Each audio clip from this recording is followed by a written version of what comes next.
بسم اللہ الرحمن الرحیم۔ فکر و تنگدستی سے نجات ملے گی۔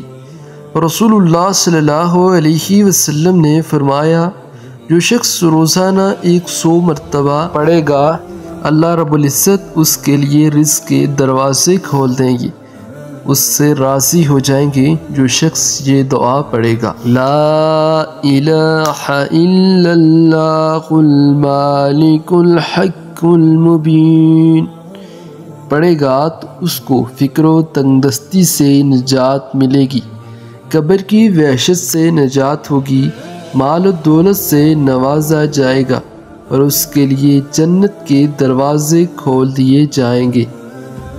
تو اس دعا کو کثرت کے ساتھ پڑھیے گا تاکہ اللہ رب العزت آپ کو قبر کی وحشت سے اور جنت کے اللہ پاک دروازے کھول دے۔